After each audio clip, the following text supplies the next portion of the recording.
నమస్కారం వార్తలకు స్వాగతం. ముందుగా ముఖ్యాంశాలు. దేశ భద్రతకు సంబంధించిన విషయాల్లో ఇక్కడ రాజీ పడబోమని ముఖ్యమంత్రి రేవంత్ రెడ్డి స్పష్టం. ముఖ్యమంత్రి రేవంత్ రెడ్డితో కలిసి రాడార్ వ్యవస్థను ప్రారంభించిన కేంద్ర రక్షణ శాఖ మంత్రి రాజ్నాథ్ సింగ్. 48 గంటల్లో నిందితులను పట్టుకున్నాం. AP home minister Mangalapudi Anitha స్పష్టం. సమాచార వ్యవస్థను పటిష్టం చేసుకోవాల్సిన అవసరం అనివార్యమని రక్షణ శాఖ మంత్రి రాజ్నాథ్ సింగ్ వెల్లడించారు. వికారాబాద్ జిల్లా దామగుండంలో నౌకాదల్ రాడర్ స్టేషన్ కు సీఎం రేవంత్ రెడ్డితో కలిసి కేంద్ర మంత్రి శంకుస్థాపన చేశారు. దేశ రక్షణ విషయంలో రాజకీయాలు చేయనివ్వబోవని తేల్చి చెప్పారు. మనం హైదరాబాదును పెద్ద ఎత్తున గుర్తింపు పొందింది. ముఖ్యంగా మన నగరానికి, మన రాష్ట్రానికి 3 వైపుల సముద్రం ఉన్నది. బంగాళాఖాతం, అదేవిధంగా అరేబియా మహాసముద్రం, హిందూ మహాసముద్రం, ఇవన్నీ కూడా 3 వైపుల దేశానికి సముద్రం మన ప్రాంతానికి ఉంటే సముద్రంలో ప్రయాణించే షిప్లను కానీ మిగతా వ్యవస్థల్ని మానిటరింగ్ చేయడానికి ఈరోజు అత్యంత స్ట్రాటజిక్ లొకేషన్ వికారాబాద్లో ఈ విఎల్ఎఫ్ను మనం ప్రారంభించుకోవడం జరిగింది. చాలామంది చాలా రకాలుగా ఈ అంశాన్ని వివాదం చేయాలని, ఇక్కడ విఎల్ఎఫ్ నిర్మించడం ద్వారా తెలంగాణ ప్రాంతానికి లేదా ఈ వికారాబాద్ జిల్లా ప్రజలకు అన్యాయం జరుగుతుందని అపోహలు కలిగించే ప్రయత్నం చేస్తున్నారు. నేను ఒక మాట స్పష్టంగా చెప్పదలుచుకున్నా. సేమ్ విఎల్ఎఫ్ తమిళనాడులో 1990లో ప్రారంభించారు. 34 సంవత్సరాలైన ఎలాంటి చిన్న నష్టం కానీ, ప్రకృతికి కష్టం కానీ, ప్రాంత ప్రజలకు ఎలాంటి ఇబ్బంది కానీ తమిళనాడులో జరగలేదు. ఇవాళ దేశంలో 2వ విఎల్ఎఫ్ వికారాబాద్ ప్రాంతంలో, మన ప్రాంతంలో రావడం, ఈ ప్రాంతానికి గడ్డం ప్రసాద్ కుమార్ గారు స్పీకర్ గారు ప్రాతినిధ్యం వహించడం, ఈ జిల్లాకు ముఖ్యమంత్రిగా నేను ప్రాతినిధ్యం వహించడం, మన హయాంలో ఇంత మంచి కార్యక్రమాన్ని తీసుకొని ఈ ప్రారంభోత్సవ కార్యక్రమానికి రాజ్నాథ్ సింగ్ గారే స్వయంగా రావడము, ఈ ప్రాజెక్టు యొక్క ప్రాధాన్యత తెలంగాణ సమాజం గుర్తించాలి. వివాదాలకు తెరలేపుతున్న వాళ్ళు దేశ భద్రత గురించి, దేశ రక్షణ గురించి ఆలోచన చేయాలి. कड़ी मेहनत, यहाँ के लोगों का कड़ा परिश्रम, मुझे कई मौकों पर तेलंगाना आने का अवसर मिलता रहता है और यहाँ के लोगों से बातचीत करने का भी अवसर मिलता रहता है. इसके अलावा रक्षा मंत्रालय में या फिर आर्म्ड फोर्सेज में भी तेलंगाना के कई अधिकारियों से मुझे बातचीत करने का समय समय पर अवसर मिलता रहता है. तो मैं उनमें एक चीज जरूर देखता हूं, वह देखता हूं उनकी हार्ड वर्किंग, उनकी कड़ी मेहनत. इस क्षेत्र के लोगों के अंदर काम करने के प्रति गजब की कर्मठता देखने को मिलती है. इसलिए इस क्षेत्र के लोग भी अभिनंदन के पात्र हैं. मैं मुख्यमंत्री श्रीमान रेवंत रेड्डी जी से कहना चाहूंगा कि आप बड़े भाग्यशाली हैं कि आप इतने मेहनती लोगों का प्रतिनिधित्व कर रहे हैं और आप यहाँ के मुख्यमंत्री हैं. साथियों, जब यह वेरी लो फ्रीक्वेंसी स्टेशन अपने निर्माण के बाद यह काम करना प्रारंभ कर देगा, यानी जब फंक्शनल हो जाएगा, तो हमारे मैरीटाइम फोर्सेज के लिए अनेक दृष्टि से यह बहुत ही महत्वपूर्ण सिद्ध होगा. मेरी नज़र में इस प्रकार के हाई टेक इंफ्रास्ट्रक्चर सिर्फ एक मिलिट्री इस्टेब्लिशमेंट ही नहीं होते, बल्कि इनका स्ट्रेटेजिक रोल, रणनीतिक भूमिका इन्हें नेशनल इंपॉर्टेंस का स्वाभाविक रूप से दर्जा देती है. दुनिया के अनेक रक्षा विशेषज्ञों का यह मानना है कि जिस तरीके से वारफेयर के तरीके डायनेमिक हो रहे हैं, ऐसी परिस्थितियों में मैन एंड मशीन यानी मनुष्य और मशीन के बीच इफेक्टिव कोऑर्डिनेशन, प्रभावी समन्वय का यह होना, यह अति आवश्यक होता जा रहा है. चाहे वह साधारण परिस्थिति हो या फिर असाधारण परिस्थिति, हर स्थिति में किसी भी कमांड सेंटर का उससे जुड़े हुए सभी लोगों के बीच इंफॉर्मेशन के सीमलेस फ्लो का यह होना बहुत जरूरी है. और इस प्रकार के कम्युनिकेशन के लिए ऐसे सेंटर्स मैं मानता हूं कि बेहद इंपॉर्टेंट होते हैं. साथियों, एक स्ट्रांग मिलिट्री कम्युनिकेशन सिस्टम कई कारणों से यह महत्वपूर्ण होता है। इफेक्टिव कम्युनिकेशन किसी भी कॉम्प्लेक्स ऑपरेशन के कोऑर्डिनेशन में यह बहुत ही आवश्यक हो जाता है और यह मिशन में शामिल पर्सनल के रोल, रिस्पॉन्सिबिलिटी और उस मिशन के ऑब्जेक्टिव्स के प्रति उनकी अवेयरनेस, उनकी जागरूकता को यह लगातार बढ़ाता रहता है। एक क्लियर और सिक्योर कम्युनिकेशन चैनल न केवल टाइमली और इफेक्टिव डिसीजन मेकिंग में वह मदद करता है, बल्कि कमांड के ऑर्डर्स को फील्ड फॉर्मेशन तक पहुंचाने और सबऑर्डिनेट से फीडबैक प्राप्त करने के लिए भी यह एक महत्वपूर्ण माध्यम होता है। साथियों, दूसरी ओर जब सोल्जर्स अपने को पूरी तरह से इन्फॉर्म्ड और इंक्लूडेड पाते हैं तो उनके मोरल और यूनिटी को बहुत ही बढ़ावा मिलता है। किसी भी युद्ध स्थल या ऑपरेशनल एनवायरनमेंट में यदि पूरी इंफॉर्मेशन अवेलेबल हो तो इसका सेफ्टी और स्टडी दोनों पर काफी पॉजिटिव इम्पैक्ट होता है। इन सब बातों के अलावा क्राइसिस मैनेजमेंट की अवस्था में एक क्लियर कम्युनिकेशन चैनल तो एक रामबाण की तरह यह काम करता है और ऐसा तब और यह आवश्यक हो जाता है जब सिचुएशन बहुत ही डायनेमिक हो, यानी बहुत సత్యసాయి జిల్లాలో అత్తాకోడళ్లపై అత్యాచార ఘటన బాధాకరం. కేసును ఛాలెంజ్ గా తీసుకున్నాం. 48 గంటల్లో నిందితులను పట్టుకున్నామని AP home minister Vangalapudi Anitha తెలిపారు. మహిళా భద్రత విషయంలో రాజీపడే ఆలోచన లేదని అన్నారు. టెక్నాలజీ ఆధారంగా నిందితులను పట్టుకున్నామని ఆమె తెలిపారు. అయితే ఈ రోజు మన సత్యసాయి జిల్లాలో జరిగిన సంఘటన చూస్తే టెక్నాలజీని బేస్ చేసుకుని వాళ్ళు సీసీ కెమెరాస్ బద్దలుగొట్టినా కూడా టెక్నాలజీ బేస్ తో వాళ్ళు ఎక్కడెక్కడ ఉన్నారు, వాళ్ళు ఏం చేస్తున్నారని వివిధ ప్లేసుల్లో వాళ్ళందరినీ కూడా దగ్గర 200 కిలోమీటర్లు చేస్ చేసి పోలీస్ డిపార్ట్మెంట్ వాళ్ళందరూ కూడా కొండలో గుట్టలో కూడా ఎక్కి వాళ్ళు ఓవరాల్ గా 48 అవర్స్ లో 5 నిందితుల్ని పట్టుకోవడం జరిగింది. వాళ్ళందరినీ కూడా రిమాండ్ కూడా పంపించడం జరిగింది. అందులో ఒక 3 మైనర్లు ఉన్నారు. విషయం చూస్తే నిజంగా చాలా ఆశ్చర్యకరమైన సంఘటన ఏంటంటే వాళ్ళ మీద కేసులు ఇంచుమించుగా 32 కేసులు ఒక అతని మీద ఉన్నాయి. అందులో అవన్నీ కూడా దొంగతనం కేసులే. అంటే దొంగతనం అంటే వీళ్ళు రిపీటెడ్ గా చేసే పరిస్థితులు, దొంగతనం రిపీటెడ్ గా చేసే పరిస్థితులు ఉన్న నేర చరిత్ర కలిగిన వ్యక్తులు. ఇటువంటి వ్యక్తుల్ని అతి చాకచక్యంగా with in days 48 hours with in hours లోనే పట్టుకుని ఈ రోజు రిమాండ్ కి పంపించిన పరిస్థితి. అంటే ఇక్కడతో ఇది ఆగకూడదు. డెఫినెట్ గా ఎవరైతే అఘాయిత్యం చేశారో ఆ నిందితుడికి శిక్ష పడాలి అని ఒకే ఉద్దేశంతో గౌరవ సీఎం గారు ఒక నిర్ణయం కూడా తీసుకోవడం జరిగింది. ఈ రోజు ప్రత్యేకమైన ఒక కోర్టుకి, ఒక ఫాస్ట్ ట్రాక్ కోర్టుని కావాలి అని చెప్పి ఈ రోజు హైకోర్టుకి కూడా గవర్నమెంట్ ఈ రోజు రాయడం జరుగుతుంది. అంటే విషయం ఏంటంటే ఎస్పెషల్లీ ఈ కేసు నిమిత్తం, అదే విధంగా బాపట్లలోనే ఒక సామూహిక అత్యాచారం చేసి చంపేసిన ఒక సంఘటన మనందరికీ కూడా తెలుసు. ఆ 2 కేసుల్ని కూడా ఈ ప్రత్యేక కోర్టుకి అప్పచెప్పి యాజ్ ఎర్లీ యాజ్ పాసిబుల్ నిందితులకి శిక్ష పడే ఏర్పాటు చేయాలి అన్నది ఈరోజు గవర్నమెంట్ తీసుకున్న అతి ముఖ్యమైన నిర్ణయం. అంటే ఈ స్పెషల్ కోర్టును తీసుకొచ్చి, మనకి పర్టికులర్ గా స్పెషల్ కోర్టును తీసుకొచ్చి తొందరగా నిందితులకి శిక్ష పడే ఏర్పాటు చేయాలి అన్నది ప్రభుత్వం తాలూకా ఆలోచన. అంటే ఈ రోజు వరకు నాకు తెలిసి లాస్ట్ 5 సంవత్సరాల్లోని కూడా ఏ రోజు కూడా ఇన్ని సంఘటనలు జరిగినా ఒక స్పెషల్ కోర్టు గురించి ఏ రోజు కూడా ఎక్కడ కూడా రాసిన సందర్భం కనిపించలే. కానీ ఈ రోజు మనకి జరుగుతున్న నేరాల దృష్ట్యా ఎటువంటి పరిస్థితుల్లోని ఆడపిల్లల మీదకి అఘాయిత్యాలు జరగకూడదు, వాళ్ళకి భరోసా కల్పించాలి. నిందితులు ఎవరైతే ఉన్నారో వాళ్ళకి ఎట్టి పరిస్థితుల్లోని అంటే మాకు ఏముందిలే బెయిల్ వచ్చింది, తర్వాత మేము బయటకు వచ్చేస్తాము, ఇవన్నీ అయ్యేసరికి ఎన్నో రోజులు పడుతుంది అన్న ఆ చులకన భావం లేకుండా స్పెషల్ కోర్టు కూడా ఈ కేసును అప్పచెప్పి నిందితులకి అతి త్వరితగతిన శిక్ష పడేటట్టుగా ఈ రోజు రాష్ట్ర ప్రభుత్వం శ్రీకారం చుట్టడం అన్నది నిజంగా మనందరం కూడా ప్రశంసించదగ్గ విషయం. గౌరవ సీఎం గారు కూడా నిన్న కూడా మన డీజీపీ గారితోని అదేవిధంగా ముఖ్య పోలీస్ అధికారులందరితో పాటు చర్యలు ఒక సమీక్ష ఏర్పాటు చేసుకుని ఎట్టి పరిస్థితుల్లోని కూడా ఈ నేరాలు అనేవి తగ్గాలి. ముఖ్యంగా చిన్నపిల్లల మీద జరుగుతున్న అఘాయిత్యాలు గాని, మహిళల మీద జరుగుతున్న అఘాయిత్యాలు గాని ఇవన్నీ కూడా అరికట్టాలి అనుకునేటప్పుడు మనం ఏదైతే సత్యసాయి జిల్లాలోని కేసుని మనం టెక్నాలజీ ప్రకారం యూజ్ చేసుకుని తొందరగా నిందితులను పట్టుకున్నామో అదే టెక్నాలజీని యూజ్ చేసుకోవాలి.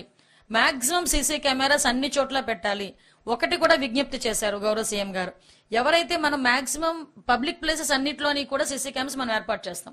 ఏర్పాటు చేయడంతో పాటు ఈ రోజు ఎక్కడైతే ప్రైవేట్ ప్లేసెస్ లో సీసీ కెమెరాస్ ఏర్పాటు చేసుకున్నా వాళ్ళందరూ కూడా ఎక్కడ వాళ్ళు అనుసంధానం అన్నది మా పోలీస్ డిపార్ట్మెంట్ వాళ్ళకి ఇస్తే ఎక్కడైనా ఇమీడియట్ గా రెస్పాండ్ అయ్యి వాళ్ళకి ఎటువంటి ఇబ్బంది లేకుండా చూసుకునే బాధ్యత తీసుకుంటాం. ఈ రోజు వాళ్ళ దగ్గర సీసీ కెమెరాస్ ఫుటేజ్ వాళ్ళ దగ్గరే ఉంటుంది. అది కాకుండా మళ్ళీ నేరం జరిగిన తర్వాత వాళ్ళ ఫుటేజెస్ మనం తీసుకోవటం, తర్వాత మళ్ళీ ఫర్దర్ గా ఇన్వెస్టిగేషన్ కి ఉపయోగపడుతుంది. అలా కాకుండా రియల్ టైంలోనే అవి జరగకుండా చూసుకునే బాధ్యత తీసుకోవడానికి పబ్లిక్ కి కూడా మేము అప్పీల్ చేస్తున్నాం. మీ దగ్గర మీరు ప్రైవేట్ ప్లేసెస్ లో ఎక్కడైతే మన ఇంట్ల దగ్గర లేదంటే మీ వ్యాపార సంస్థల దగ్గర పెట్టుకున్న ఈ కెమెరాస్ కి కూడా అనుసంధానంగా పోలీస్ డిపార్ట్మెంట్ వాళ్ళకి గనక ఇస్తే డెఫినెట్ గా మేమందరం కూడా ఇంటిగ్రేట్ చేసుకుని near by command control room లోని దాని అంతటిని కూడా మేము పర్యవేక్షించుకుంటాం. ఎక్కడ కూడా ఎటువంటి ఇబ్బంది లేకుండా చూసుకునే బాధ్యత తీసుకుంటాం. కెమెరాస్ లేవు, వాటి చోట్ల ఏం చేయాలి? డ్రోన్స్ ఉపయోగించమని చెప్పారు. డ్రోన్స్ ని యూజ్ చేసుకుని ఆ పిక్చర్స్ క్యాప్చర్ చేసుకుని ఎక్కడైనా ఇటువంటి యాక్టివిటీస్ ఎక్కడైనా జరుగుతున్నాయేమో అని కూడా క్యాప్చర్ చేయమన్నారు. డ్రోన్స్ కూడా లేని సమయంలో ఈరోజు మొబైల్ అన్నది ప్రతి ఒక్క వాళ్ళకి కూడా టెక్నాలజీ చేతిలో ఉండడం ఒక ఎత్తు అయితే, నిజంగా నేరాలను అరికట్టడంలో పోలీస్ డిపార్ట్మెంట్ వాళ్ళ దగ్గర గన్ అయితే ఉంటుంది, కానీ పబ్లిక్ అందరి దగ్గర మొబైల్ కూడా వన్ ఆఫ్ ద వెపన్ లాంటిది. ఈరోజు ఎంత పెద్ద వెపన్ అంటే, ఈరోజు ఒక క్రైమ్ సిచ్యువేషన్ ఏదైనా ఉంది అంటే చాలా ఈజీగా క్యాప్చర్ చేసుకోవడానికి మొబైల్స్ యూజ్ చేస్తున్నారు. అదేవిధంగా ఎక్కడైనా ఏదైనా చిన్నది ఇబ్బంది జరిగింది, ఎవరైనా ఒకరికి కొంచెం గొడవ పడ్డారు, తొందరగా ఒక వీడియో తీస్తున్నారు, సోషల్ మీడియాలో పెడుతున్నారు. సో అటువంటి రెస్పాన్సిబిలిటీ కూడా పబ్లిక్ తీసుకోవాలి. దానికి ఒకటి కూడా చెప్తున్నారు, ఈరోజు గవర్నమెంట్ తరఫున మేము కూడా మీ అందరికీ కూడా హామీ ఇస్తున్నాం. ఎవరైనా ఇలాంటి ఇన్ఫర్మేషన్ కనుక మాకు ఇస్తే వాళ్ళ వివరాలను కూడా మేము గోప్యంగా ఉంచుతాము. పబ్లిక్ ఎటువంటి పరిస్థితులను చేయము. వాళ్ళకి ఫర్దర్ గా ఎటువంటి ఇబ్బంది లేకుండా చూసుకునే బాధ్యత కూడా మేము తీసుకుంటాం. అంటే ఓవరాల్ గా ఇక్కడ క్రైమ్ విషయంలో ఎక్కడ కూడా రాజీ పడకుండా నిందితులకి శిక్ష పడేయడం ఒక ఎత్తు అయితే, అసలు ఆ క్రైమే జరగకుండా చూసుకునే బాధ్యత కూడా తీసుకోవాలి అని ఒకే ఒక కారణంతో ఈరోజు ఇన్ని ఏర్పాట్లు కూడా మేము చేసుకోవడం జరుగుతుంది, ఎస్పెషల్లీ టెక్నాలజీని ఉపయోగించుకొని. టీడీపీ జాతీయ అధికార ప్రతినిధి కోమారెడ్డి పట్టాభిరామ్ మీడియా సమావేశం నిర్వహించారు. ఈ సందర్భంగా ఆయన మాట్లాడుతూ వ్యక్తిగత అవసరాల కోసం కోట్లు మింగిన అనకొండ జగన్ రెడ్డి అంటూ ఘాటుగా విమర్శించారు. ఈయన నిర్మించుకున్నటువంటి ప్యాలెస్ కు సంబంధించినటువంటి దృశ్యాలన్నీ ప్రతి ఒక్క సామాన్యుడికి కనపడతాయి కదా, అందుకని నో ఎంట్రీ, ఎవరిని కూడా లోపలికి అనుమతించేవాళ్ళు కాదు. అది అవటానికి పబ్లిక్ రోడ్ అయినప్పటికీ. కానీ చంద్రబాబు నాయుడు గారు ముఖ్యమంత్రి, కూటమి ప్రభుత్వం అధికారంలోకి వచ్చిన తర్వాత ఆ రోడ్డుని ప్రజలు ఎంతో ఇబ్బంది పడుతూ ఉండేవాళ్ళు. ఆ లోపల ఉన్నటువంటి ఇళ్లకెళ్లాలంటే చాలా నానా అవస్థలు పడుతున్నటువంటి సందర్భంలో ఆ రోడ్డుని ఓపెన్ చేయటం జరిగింది. ఓపెన్ చేసి లోపలికి వెళ్ళి చూస్తే ఇదిగో the great wall of China. మనందరం కూడా ప్రపంచంలో ఉన్నటువంటి వింతల్లో అదొక వింతగా మనం చెప్పుకుంటాం. 7 వండర్స్ లో the great wall of China అని కొన్ని లక్షల మంది వెళ్ళి చైనాలో ఉన్నటువంటి ఆ గ్రేట్ వాల్ని చూసొస్తూ ఉంటారు. ఇవాళ మన రాష్ట్రంలో ఆ గ్రేట్ వాల్ ఆఫ్ చైనా లాగా the great fencing of Tadepalli palace, the great fencing of Tadepalli palace ఇవాళ ఇదొక ప్రజలందరికీ ఇదొక ఆశ్చర్యకరమైనటువంటి అంశం అయిపోయింది.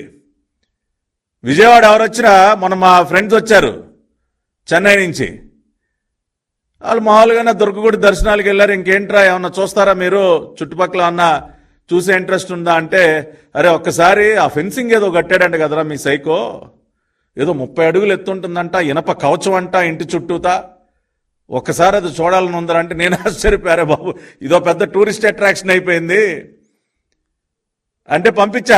వాళ్ళు వచ్చారే the great fencing of Tadepalli palace చూసి వచ్చారా బాబు, ఫోటోలు సెల్ఫీలు దిగుతా ఉన్నారు అక్కడ.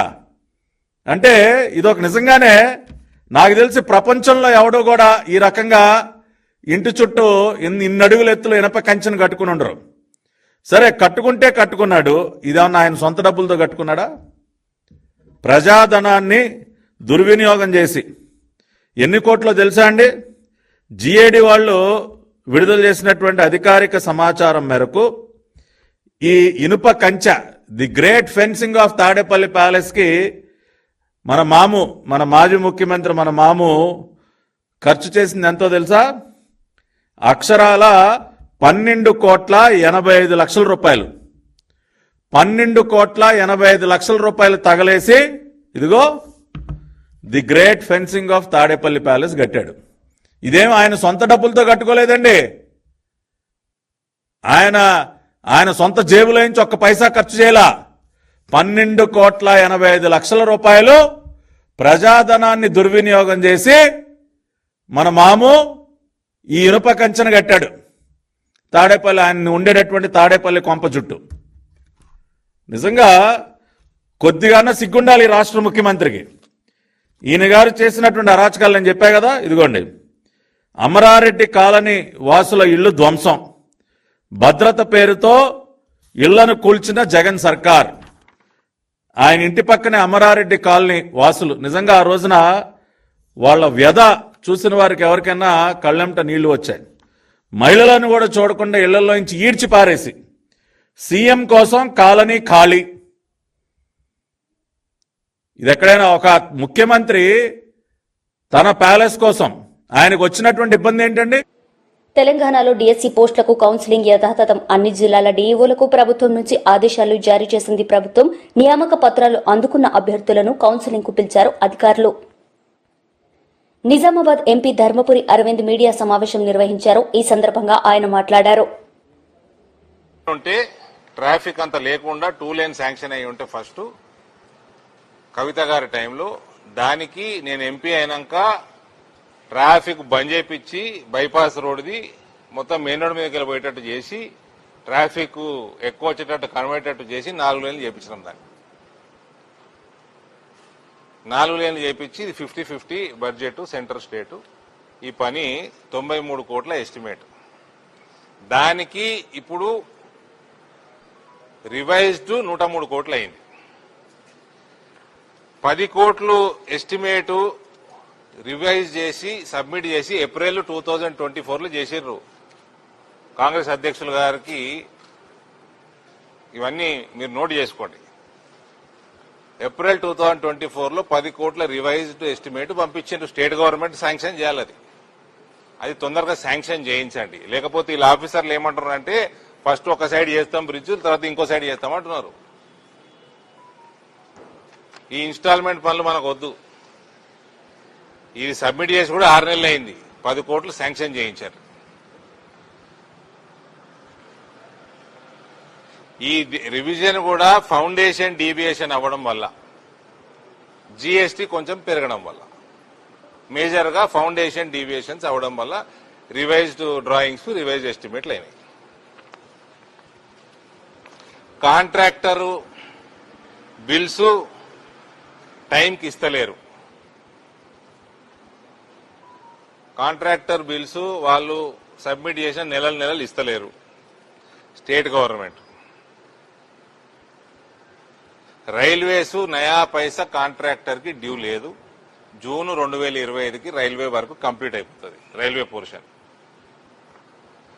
స్టేట్ గవర్నమెంట్ వర్కులు అదే టైంకి కంప్లీట్ చేస్తామంటున్నారు, కానీ కాంట్రాక్టర్ కి బిల్స్ మాత్రం చాలా డిలే చేస్తున్నారు. ఇది మహేష్ గారికి నా సూచన.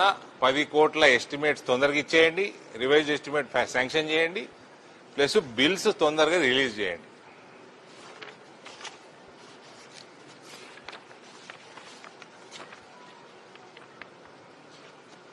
అరసపల్లి 135.9 కోట్లు. ఇందులో దాదాపు 95% పైన సెంట్రల్ గవర్నమెంట్ ఫండే. 3.5 ఎకరాల ల్యాండ్ అక్విజిషన్ పెండింగ్ ఉన్నది. Work progress ahead of schedule ఉన్నది. షెడ్యూల్ కంటే ఫాస్ట్ గానే ఉన్నది. పేమెంట్ డ్యూ 4.5 కోట్లు ఇంక ఉన్నది. ఇది ఆగస్టు సబ్మిట్ చేసిండ్రు 4.3 కోట్లు. అది 2 నెలలు అవుతున్నా బిల్లు ఇస్తలేరు ఇంకా. అయినా కాంట్రాక్టర్ చేస్తున్నాడు. ఇది రిలీజ్ చేపియండి. మొట్టమొదటిగా 3.5 ఎకరాలు ల్యాండ్ అక్విజిషన్ ప్రొసీజర్ కంప్లీట్ చేపియండి. సో దాట్ వర్క్ ఫాస్ట్ ఇంకా స్పీడ్ పెరుగుతుంది.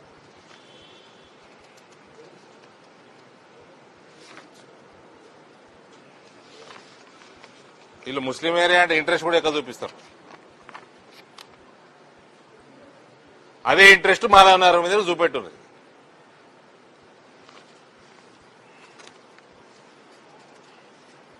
$773 ఆర్మూర్ టౌన్ రైల్వే వర్క్ పోయిన నెల సెప్టెంబర్లో అయిపోయింది. ఆర్మూర్ ప్రజలందరూ వినాలి, రైల్వే వర్క్ అయిపోయింది. అప్రోచ్ రోడ్ల వర్క్స్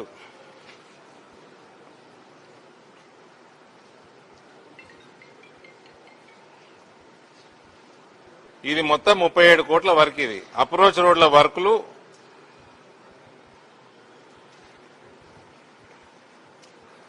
బిల్స్ డ్యూ 5 కోట్ల దాకా ఉన్నాయి.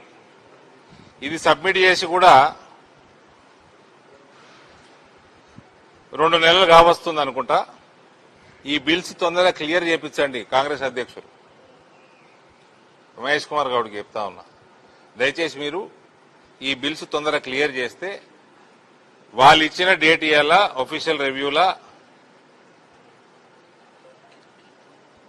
నవంబర్ ఎండ్ వరకు అప్రోచ్ రోడ్లు ఒక స్లాబ్ వేసి. కాంగ్రెస్ నేతలు మీడియా సమావేశం నిర్వహించారు. ఈ సందర్భంగా పలు అంశాలపై వారు మాట్లాడారు. जिसकी सीधे सीधे जिम्मेदारी प्रधानमंत्री मोदी जी की है, भारतीय जनता पार्टी की केंद्र सरकार की है।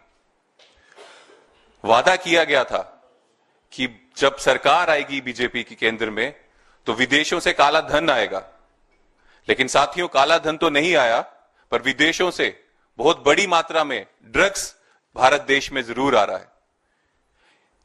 जो पिछले 10 साल से ये हो रहा है वो एक सहज एक कोइंसिडेंस है या कोई एक प्लानिंग है। एक तरफ युवाओं को नशे में डालने की कोशिश तो नहीं की जा रही, क्योंकि युवा बेरोजगार है, उसको उसकी तरफ तो नहीं ढकेला जा रहा। जो पिछले 10 सालों में हो रहा है उसके लिए मैं अगर 2 पंक्तियों में कुछ बयान करना चाहूं तो मैं ऐसे कहना चाहता हूं, वो आए हमारे कब्र में दिया बुझा के चले गए। वो आए हमारी कब्र में दिया बुझा के चले गए, दिए में जो तेल था वो भी सर पे लगा के चले गए। वैसा ही हुआ है जो पिछले 70 सालों में जो इंस्टीट्यूशंस बने थे, जो चीजें कांग्रेस पार्टी के समय में बनी थी, उनको बेचने का काम किया, बेरोजगारी को बढ़ाने का काम किया, नशे को बढ़ाने का काम किया। उसके खिलाफ आज भारतीय युवा कांग्रेस एक आंदोलन शुरू कर रही है जो पूरे देश भर में चलेगा, और इसका आगाज कल नई दिल्ली जंतर मंतर से होगा, जिसके लिए आज हम पूरे देश भर के युवाओं को यह बताना चाहते हैं कि इसमें आप हमारे साथ जुड़ें। ये कल दिल्ली से प्रोग्राम शुरू होकर प्रदेशों में जाएगा, डिस्ट्रिक्ट्स में जाएगा, उसके बाद असेंबलीज में भी जाएगा, पूरे देश भर में चलेगा।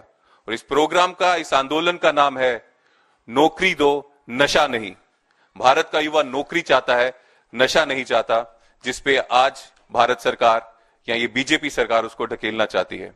साथ ही साथ बहुत बार कहा जाता है कि हमारा युवा जो है वो युवा, हमारा धर्म खतरे में है, हमारी काफी चीजें खतरे में है। आपको एक चीज कहना चाहता हूं, ना धर्म खतरे में है ना कोई और खतरे में है। अगर कोई खतरे में है तो आज देश का युवा खतरे में है, जो बेरोजगारी की ओर ढेला जा रहा है, जो ड्रग्स की ओर ढेला जा रहा है। तो इसको रोकने के लिए जो हम मुहिम शुरू कर रहे हैं, मैं आपके माध्यम से पूरे देश के युवाओं को यह अपील करता हूं, अनुरोध करता हूं कि हमारी इस आंदोलन पे नौकरी दो नशा नहीं जुड़े, और इस मुहिम के खिलाफ, ये जो ड्रग्स की मुहिम है, ये जो पिछले 10 साल से बढ़ती जा रही है, इसके खिलाफ हमें योगदान दें। धन्यवाद। यस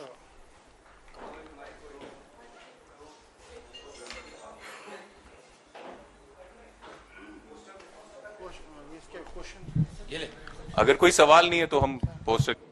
మాజీ మంత్రి గుడివాడ అమర్నాథ్ మీడియా సమావేశం నిర్వహించారు. ఈ సందర్భంగా టీడీపీ నాయకులపై ఆయన మండిపడ్డారు.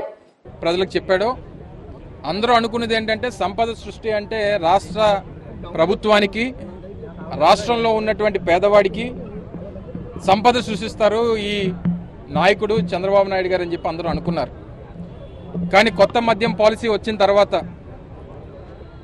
రాష్ట్రంలో ఉన్నటువంటి తెలుగుదేశం పార్టీ నాయకుల తాలూకా సంపద ఏ రకంగా సృష్టించాలి అనేటువంటి దానికి ఈ నూతన మద్యం పాలసీని తీసుకొచ్చారనేటువంటిది నిన్నటితో అర్థమైంది. ఎందుకంటే పెద్ద ఎత్తున నిన్న జరిగినటువంటి అలాట్మెంట్స్లో రాష్ట్ర వ్యాప్తంగా అన్ని కేంద్రాల్లో కూడా తెలుగుదేశం పార్టీకి సంబంధించినటువంటి నాయకులకి, తెలుగుదేశం పార్టీకి సంబంధించినటువంటి కార్యకర్తలకి, ముఖ్యంగా రాష్ట్రంలో ఉన్నటువంటి తెలుగుదేశం పార్టీకి సంబంధించినటువంటి, అలాగే కూటమి ప్రభుత్వానికి సంబంధించినటువంటి ప్రజాప్రతినిధుల కనుసన్నల్లో ఏ రకంగా కేటాయింపులు జరిగినాయో మనందరం కూడా చూసాం. దీంతో పెద్ద ఎత్తున ఒక రాష్ట్రంలో ఒక పెద్ద కుంభకోణానికి, ఎందుకంటే రాష్ట్ర ప్రభుత్వానికి రావాల్సినటువంటి ఆదాయాన్ని గండికొట్టి తెలుగుదేశం పార్టీకి సంబంధించినటువంటి నాయకుల ఆదాయాన్ని ఏ రకంగా పెంచాలనేటువంటి దానికి దారులు తీశారో అనేటువంటిది నిన్నటితో కనబడింది. మేము అధికారంలోకి రాగానే జగన్మోహన్ రెడ్డి గారి నాయకత్వంలో రాష్ట్రంలో 43,000 బెల్ట్ షాపులు రద్దు చేసినటువంటి ప్రభుత్వం మాది. 4,500 షాపులు ఉంటే 2,900 షాపులు కుదించినటువంటి ప్రభుత్వం మాది. రాష్ట్రంలో ఉన్నటువంటి పేద కుటుంబాలని రక్షించాలి, ముఖ్యంగా మద్యానికి బానిసలైనటువంటి అనేక కుటుంబాలని రక్షించాలనేటువంటి ఉద్దేశంతో జగన్మోహన్ రెడ్డి గారు ఆ రోజు తీసుకున్నటువంటి నిర్ణయాల్ని అన్ని పక్కన పెట్టి ఆ రోజు వాలంటీర్ల ద్వారా రాష్ట్రంలో ఉన్నటువంటి ప్రతి ఇంటికి ప్రభుత్వ సేవలు అందిస్తే ఈరోజు చంద్రబాబు నాయుడు గారు ఇంటింటికి మద్యం పథకాన్ని ప్రవేశపెట్టినటువంటి సందర్భాలు మనం చూస్తూ ఉన్నాం. మీరు చూస్తూ ఉండండి, రానున్నటువంటి 2-3 నెలల్లో ప్రతి వీధిలో ఒక బెల్ట్ షాపు, ప్రతి ఇంటికి మద్యాన్ని అందించేటువంటి సందర్భాలు రాకపోతే మీరు అడగండి. ఎందుకంటే ఈరోజు పెద్ద ఎత్తున వసూలు చేసినటువంటి లైసెన్స్ ఫీజు కానివ్వండి, లేదా అలాట్మెంట్కి సంబంధించినటువంటి తీసినటువంటి డ్రాలో పెట్టినటువంటి డబ్బు కానీ వీటన్నింటినీ ఏ రకంగా రాబడతారు? ప్రతి ఇంటికి మద్యాన్ని సరఫరా చేసేటువంటి స్కీములు తీసుకొస్తారు, ప్రతి వీధిలో ఒక బెల్ట్ షాపులు పెట్టేటువంటి కార్యక్రమాన్ని చేస్తారు. తద్వారా ఈరోజు పూర్తిగా విద్యని వైద్యాన్ని అన్ని పక్కన పెట్టి వెనక్కి నెట్టేసి విద్యా వైద్యం కాదు మద్యమే ప్రధానం, నాణ్యమైనటువంటి మద్యాన్ని ఇస్తామని చెప్తా ఉన్నారు. ఈరోజు నిత్యావసర ధరలు పెరిగిపోతూ ఉన్నాయి, ఇసుక దొరకనటువంటి సందర్భాలు, ఉచితంగా ఇసుక అని చెప్పానన్నారు. ఈరోజు టన్ను దాదాపు 1,500 నుంచి 1,600 రూపాయలు ఛార్జ్ చేసేటువంటి పరిస్థితి కనబడతా ఉంది. ఈ సందర్భంగా మేము కోరుతా ఉన్నాం, ఇప్పటికే వైఎస్ఆర్ కాంగ్రెస్ పార్టీకి సంబంధించినటువంటి నాయకత్వం కానీ, జగన్మోహన్ రెడ్డి గారు కానీ, లేదా మా మహిళా నాయకత్వం కానీ పెద్ద ఎత్తున దీని మీద ఉద్యమం చేస్తారు.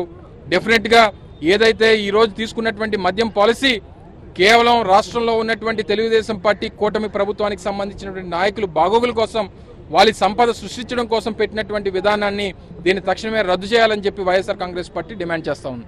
అందులోని మరి ముఖ్యంగా ఇప్పటికే చాలా సందర్భాల్లో వైఎస్ఆర్ కాంగ్రెస్ పార్టీ మీద నిందలు మోపేటువంటి ప్రయత్నం చేశారు. ఈరోజు వార్తలు ముగించే ముందు ముఖ్యాంశాలు మరోసారి. దేశ భద్రతకు సంబంధించిన విషయాల్లో ఇక్కడ రాజీ పడబోమని ముఖ్యమంత్రి రేవంత్ రెడ్డి స్పష్టం. ముఖ్యమంత్రి రేవంత్ రెడ్డితో కలిసి రాడర్ వ్యవస్థను ప్రారంభించిన కేంద్ర రక్షణ శాఖ మంత్రి రాజ్నాథ్ సింగ్. 48 గంటల్లో నిందితులను పట్టుకున్నాం, AP home minister Mangalapudi Anitha స్పష్టం. ఈ వార్తలు ఇంతటితో సమాప్తం. తిరిగి ప్రసారమయ్యే వార్తల్లో మళ్ళీ కలుద్దాం. అంతవరకు సెలవు. నమస్తే.